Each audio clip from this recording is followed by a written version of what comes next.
We are live. Okay. Good morning. I'd like to call this special Darien Board of Education Policy Committee meeting to order. It's Tuesday, January 21st. First, I'd like to nominate Dave Brown for the committee chair. Do I have a second? Dennis, okay. Any other nominations? I'd like to nominate Sarah Parent. Okay, do I have a second? I guess I'll second. Okay, all those in favor of Dave Brown? That is Dave, Dennis. All those in favor of Sarah Parent? Joanna and Sarah. I'm ex officio. I break the tie. That's Dave.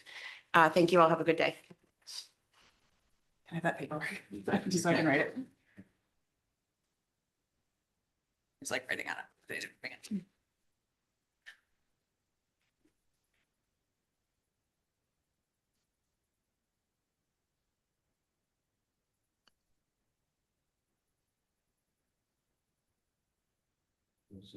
She's got, she's home with the flu.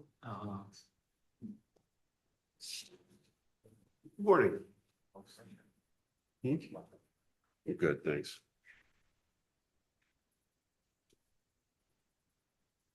So as Jill said, this is a special meeting of the Darien Board of Education Policy Subcommittee. I'm going to turn it over to Marge. We have three proposed policies on the table, some of which are statutory, some of which are minor edits. So please go ahead, Marge.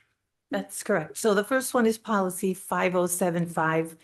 Whether we're repealing and replacing or revising, Shipman and Goodwin, when they revised it, made so many stylistic changes that it was easier to just not redline it, but nothing in the recess part has changed. It basically says that no Darien school employee can deprive a child of the dedicated recess time unless they're a danger to themselves or others. And then it codifies the new requirement for play-based learning. Thank you. Do you want to go one by one, or would we like to take them as a group? Any thoughts? I think we just do one by one because they're not really the same. Okay. Then in that case, does anybody have any comments, thoughts? I know you said it in the memo, but just so the public knows that this has been confirmed with the principals and the administration, and that this is the way we. all on the up and up. Yeah, okay.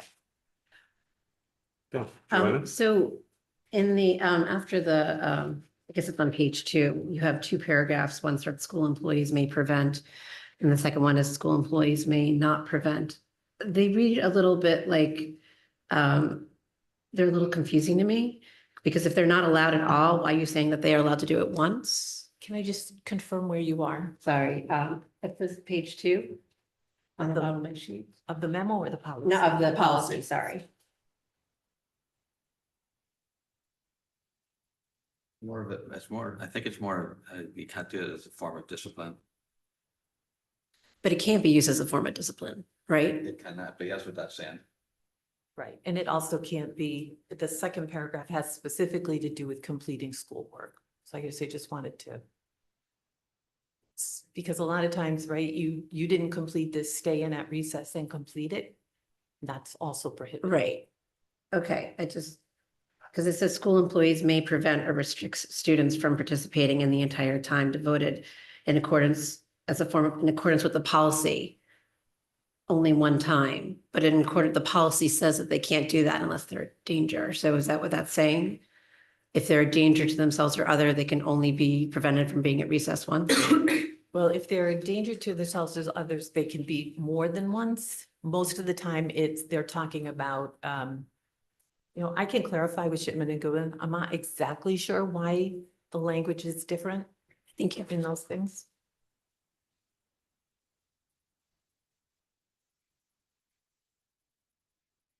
Yeah, to me, it just reads like employees can restrict one per week regardless of whatever else is happening. That's the way I read that.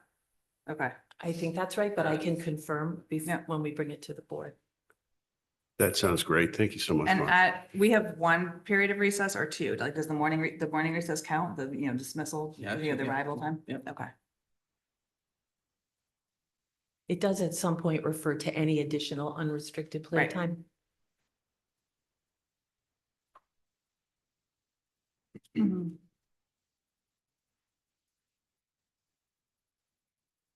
So any other comments on 5075? We're good. All right. So 5610, please, Marge. Okay, so 5610 is not a policy that is required at all. Shipman and Goodwin does not have a model policy. We can repeal it in its entirety.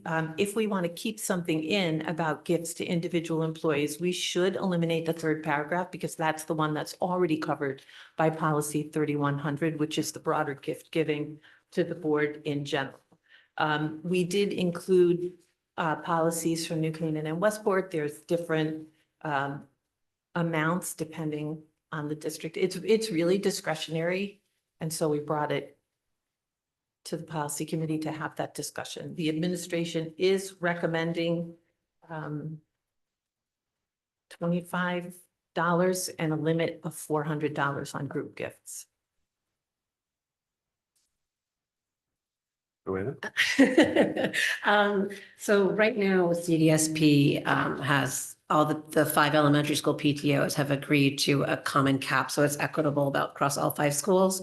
And the cap that they have is $15 per student for Christmas time, $25 per student for end of year, which falls in the policy. But if they have a large class of like 24 kids and 25, times 24 is like $600. So I don't know. I don't think they want to fall against policy, but at the same time, they don't want to knock, and it's not required. And the gift is from the whole class. They don't say who's contributed and who hasn't contributed.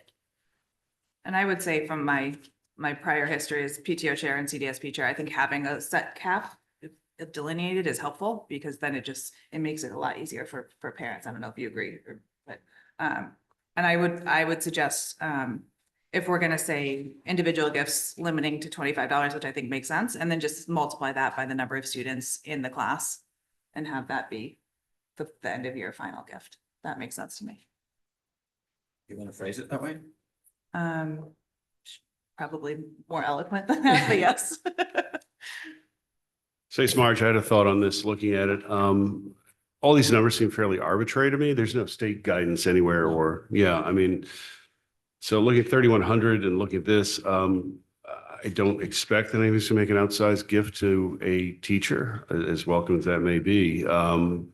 So I guess my question is, we have disclosure. If people are putting this number out, we can see who's donating what. Why are we having arbitrary numbers on it?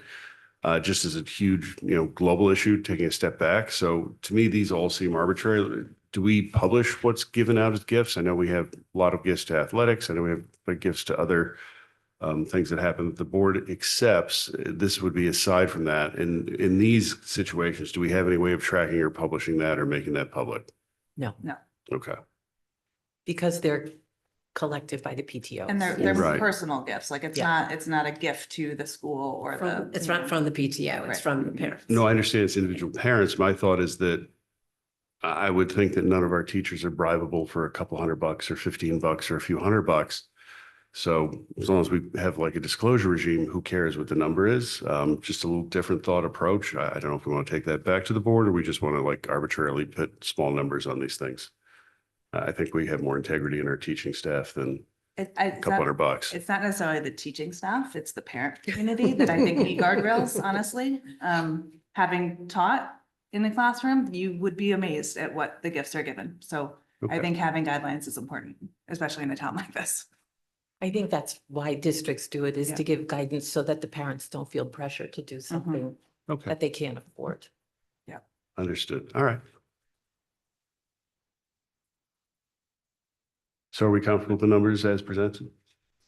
Except without the cap. Yeah, without the Yeah, cap, with just saying yeah. multiplied by number per student.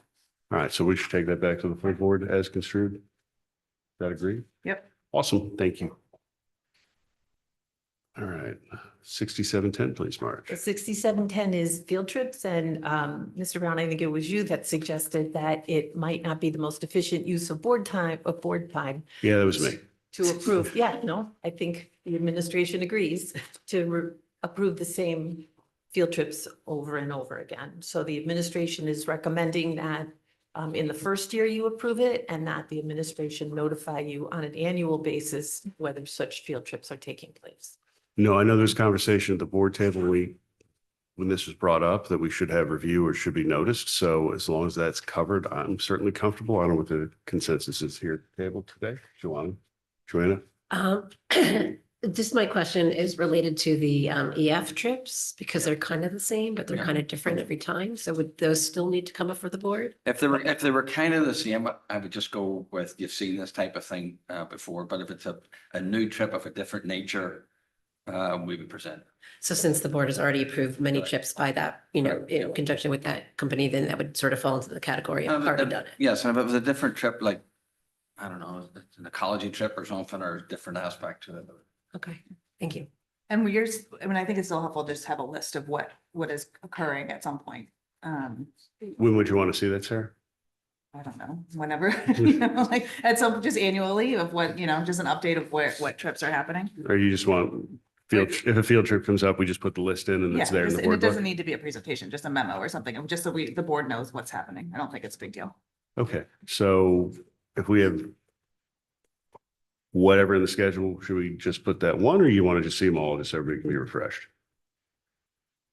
I mean, I think it's just, Can I capture this? Yeah. Yeah. Is it fair to say that the board wouldn't want something to happen in France and not know the kids are there? Right. Right? So we can build in something that talks about be apprised of the trip, so many weeks or otherwise in advance, not to go through the process, but you have to be apprised that it is, that the superintendent has approved Mhm. something so many months or weeks or in advance. You just don't want to be surprised. right. I don't think we want to be surprised, and I appreciate that the administration and that the sponsors of the trips want to put some publicity out there. Hey, we're going to do this trip to Italy, we're doing this trip to France. Like, we want to actually publicize that out to our students. So there is a balance, but I think that some of the presentations got a little lengthy. So I think this is to find a little bit common ground and economize board time as well. So I'm sure we'll find the happy medium.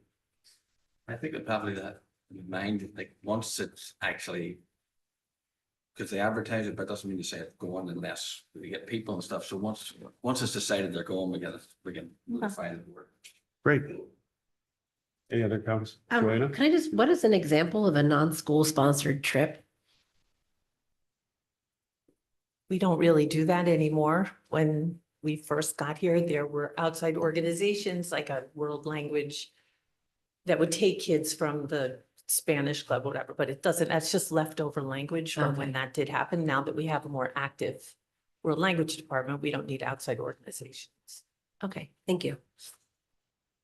And Dennis, I apologize. I omitted calling on you to anything so far in this conversation. He fell off. Oh, he fell I'm off. sorry. Well, all right, I don't feel as bad anymore. Thank you very much.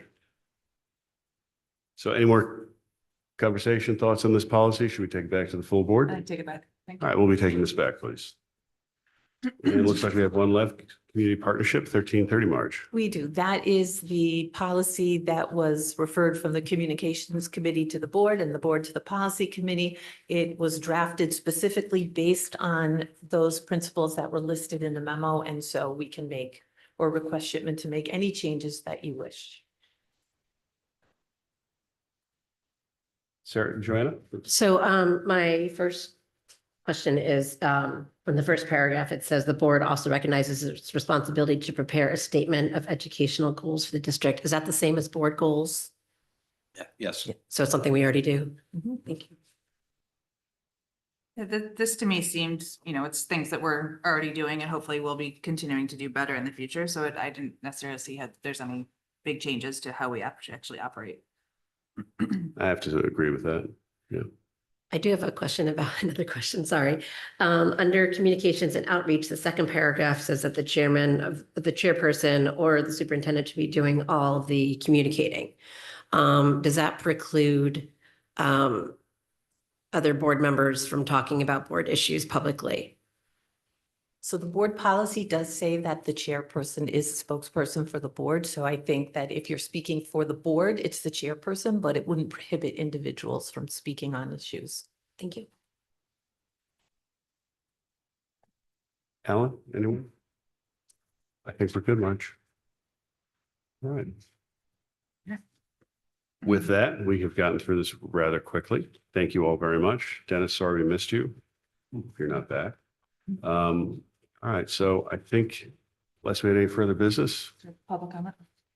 Unless we have any further business, we'll go ahead and wrap it up. Just Mrs. Levelin, Ms. Levelin is online. I don't know if she wants to comment. Nope, all good. Just tuning in. Thanks. All right, then I guess with, So I will say that there's another meeting. The next meeting is scheduled for February 4th. I don't know that some of the policies we need to bring forward requires significant input from administrators. I'm not sure we'll be able to do that Okay. in time during the budget session. So I just, all right, we'll take that up to the board and see if they want to proceed, but When's the next regularly scheduled meeting after that? the policy committee. Yeah. I don't have it in my phone. We have February. On March 18th. that probably sounds right. with Budget season, so. I mean, on March 7th was a communications committee scheduled. So if you wanted. to Right, and do that's a it- bigger question. We don't know exactly how that's going to work going forward between policy and communication. So perhaps there's something to be done sooner, but great point. We need to figure out exactly how that's going to work from the board perspective. So I Does think- that March 7th time still work? Is that, would you prefer that to the 18th or does it not matter? Doesn't Okay.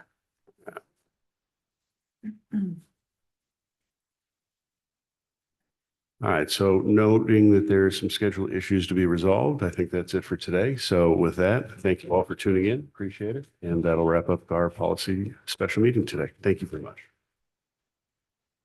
Okay.